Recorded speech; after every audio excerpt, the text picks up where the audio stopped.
That card, they did right by putting this as an opener. It's this a live pay-per-view card. And but this fight, we know Tevin good. I just want to see what my boy got. I want to see this. I'm a fan. I want to see what he do to this champion. Anybody throwing a punch at your head can knock somebody out. It is what it is. A fight is a fight. We fighters. I'm a Floyd, a third generation fighter. I come from a dad that was a fighter, had me fighting people on the street. So that's what we do. But now we get paid a lot of money to do what we love doing. So to us, it is what it is. Everybody else could go buy that nonsense. We going in there to hurt that man. And it don't matter. Floyd been fighting 30-year-old people. Floyd been fighting champions, getting them ready. So to us, it's another day at work. But Tevin done talked himself into an ass whipping. He's a friend, but he gonna get his ass whipped. Kicker whip his ass. Tell me, what do you see in the stylistic matchup? I see no power. I see a guy with 9 knockouts saying he's gonna stop a guy with power. And not even at his grown man strength yet, still developing. So it's like it's delusional. Like this gentleman, I said he's a third generational fighter, and he been getting champions ready. Floyd been getting champions ready. This been in our blood, just fighting. So Tevin, all that on paper, what Tevin doing? Tevin is an older man with no power and keep his hands down and take a lot of punches.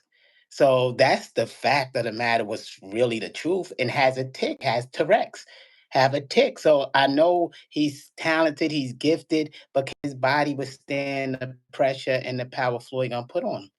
So it's like I don't think his body gonna hold up to that. Mm. Now, you speak about the tick, right? Do you feel like that could be, you're saying it like it could be a problem in this fight, but it hasn't really been a problem in his prior fights when it comes to his slickness and defense. Uh, why do you feel like the tick has really, um, you feel like that's an advantage point? Oh, I was waiting for your face to catch up to the words. It's because it's just science. It's science. Like if a person paused to do this, when is the best time to hit them? When they do that, huh? It's just like science is. Come on, that tick gonna break his timing. It's gonna break his timing, regardless. T-Rex break your timing. It breaks your timing. Now he got to reset and get back on his thing. The people haven't noticed that before, but we studied Farmer. Farmer is one of my favorite fighters. That Shakur Stevenson style. That's one of my favorite styles that they utilize. But he make too many flaws, and that's due to him starting at 19 and not 2 and 3 and 4. So he never fought nobody like Kid. Somebody that never went to school, just studying boxing. He never been in the ring with nobody like Kid. Do you feel like the size is going to be a factor in this fight? Why? I believe Kid's the bigger guy. Do you feel like he's that's going to be a factor in the fight? The size. Nah, I don't think. I think Kid could have came in smaller and still would knock Tevin out, Mm. Is that your prediction? or still would stop him. Yeah, he's gonna stop him. Floyd gonna stop Tevin, or Tevin corner gonna quit. He's gonna stop him. He's not gonna take that amount of punishment for 10 rounds at that age. They banking on him still having the slickness to not get hit. When he's getting hit and that slick shit with his hands down ain't working, they're not gonna let that man take that many hard punches because Kid hit hard. So I think it's gonna be an exciting fight. The fans win, but I gotta ride with my son stopping this guy in the later rounds, just like Oscar said. Mm. Um, and do you feel like it's because Kid's probably been the more aggressive fighter that he's ever faced, or do you feel like, or I think he's faced Cepeda, which is a really great, pressure fighter. He went what 22 rounds with him. You tell me, do you feel like you've seen something in that fight? That's why this fight is occurring. Nah, Omac original. Thank you for the two piece. Damn, Oscar set up with this one, senior. Do you feel yeah. like why do so he what do you think about that comment? off the bench in November and got to fight a two-time world champion after being poisoned. Like, so it is what it is. We got a uphill journey, and we gonna stand up to the challenge and do what we got to do as men. But who else has to do that? So it is what it is. But I'm not gonna talk through that stuff because I don't want to rub people wrong. But it is what it is. As men, you don't cry over it. You go through it. That's the challenges of life. But yeah, nobody else got thrown a two-time world champion after not fighting since November, you know. But anybody else can read between the lines, but we're gonna step in the ring and we're gonna do our part.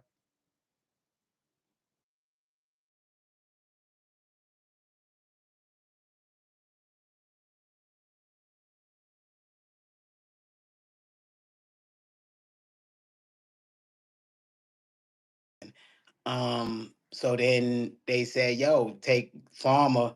And how it is with some people contracts, you turn down fights to extend contracts. So you gotta be careful turning down fights is young boxers. So it is what it is. But I could say they do believe in us. They do believe in us. They really feel, yo, y'all gonna win this fight. Golden Boy and them. You're saying he ducked the situation. He could have been the first option and decided not to. Different things. It's a duck and it's a tuck and run. He ran. He don't body and don't want to fight kid. And I mean, it's a fact. It's nothing wrong with it. He want to stay up on his high horse, but body don't want to fight kid. This is getting hot. This is getting hot. So tell me, you saying that Farmer gonna get stopped? He's saying he's gonna stop you guys. What do you guys feel about that?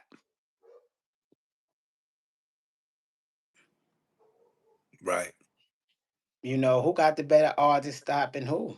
Kid got the better odds of stopping Farmer than Farmer have of stopping Kid with nine knockouts. And y'all seen what Kid been doing around. He getting up. He not nobody stopping him. So it's like, okay, this guy with Paulie Malignaggi hands is talking about he's gonna knock Kid out. Really? Who really believes that? Not saying it can't happen, but who really believes that? Nobody believe that, and it ain't gonna happen though. We're gonna stop him. He says he's already a legend in his resume. You tell him he's already a legend. Can you clarify? Right. Floyd, shut this shade over here. This one right here with all this like who? Kid or farmer? Which one you want me to clarify? No, no. He's a legend, and then you said my son's a legend too. Right. No, Where but you? which one you want me to talk about? Farmer being a legend or Kid Austin being a legend of I both of them? I mean, do you agree with Farmer? Do you feel like he's a legend with his resume? And then what do you think about also your response? Everybody, people could think what they want to think in their head. We all gods, people creating their own illusions. Yeah. So if he feel I could say what he did is remarkable. I don't know if it's legendary, but I know it's remarkable to start boxing at 19 years old, win two world titles with no boxing pedigree like that, and to do what he done and like still being able to fight now on this level. Yeah, and coming from where he come from, and from being shot in the hand, and still able to pull this stuff off. So I say his story is amazing. They should make a movie about it one day, especially if he can win the world title again and be a three-time division world champion from what he came from. So that's a movie in a sense. But then on Floyd aspect, coming from homelessness, not going to school like an average kid, sat with a strict dad and learned boxing, the five styles of boxing, and grinded and started throwing boxing events on his own to get because no promoter wanted him. And then suddenly signing with Oscar and doing these type of things, fighting on these type of cards. Both got legendary stories. Both got epic stories for movies one day. What do you feel like this fight means to the fans? Especially your I fan don't know. base, I don't know. and like what you've been hearing from, the media, the fans. What do you think this type of fight is for you guys, and what do you think that this type of fight is for those fans of yours? I think our true fans know that this fight is just learning experience because kid that haven't even reached his grown man strength. Anybody that's really a fan of mine know that I'm developing one of the greatest boxers of all time, and we don't care win, lose or draw. We going in there to do our best and to gain the experience and to come out with the win. So I think our fans got their fingers crossed so we could get to the next level and fight for the world title. Because after this, it's the world title because this is a continental title, and then we'll be in line for the world title. So I believe that our fans is, they root and they like go because they seen us where we started from. So I like that. Adding to that, TC1ENT, thank you for the $2. After this KO, is Shakur next or the WBO, WBA, IBF fight? um right now it's the WBA. We gotta go after WBA. We always want to tank. He's the toughest one. We wanted the boogeyman first. Shakur don't want to fight us, y'all. I don't know where the fans are delusional and the whole story of what happened in Saudi and Florida and everything else. They don't want to fight us, y'all. If they wanted to fight us, the fight would have went on, and we wouldn't have went through what we went through. So if y'all real fans, go look at the stories of what we went through in the camp getting ready, the certain attacks that came. So either way, we moving past that, but they don't want to fight us. If Shakur wanted to fight us, Jay Prince wanted to went up there and say, that ship sailed. Not we get a chance to fight. We out of the hospital now. The British board took us out. Why wouldn't y'all give us our chance to fight again? It ain't like we pulled out. It ain't like it ain't legitimate proof out there that what happened that we was he was poisoned. It ain't like the stuff ain't out there. So why wouldn't the champion give this guy a fight that really trained hard and got there and things happened if he really wanted to fight this person? So they don't want to fight us. So we're not dwelling on Shakur and them because Shakur ain't a threat to nobody. And this is clickbait for you, but this is honesty too. Who have Shakur Ford?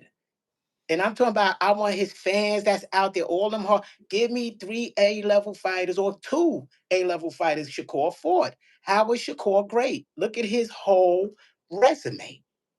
Don't talk to me about marketing with top rank and a great manager did, because he got a great manager.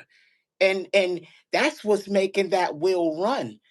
But fighter to fighter and resume to resume, who the hell Shakur Ford? And he got bad hands. What made him great? And I'm not shitting on his brands, but don't come to us like Shakur's a threat to us. Like that is the most delusional thing. So it is what it is. Shakur did a great job fighting an electrician.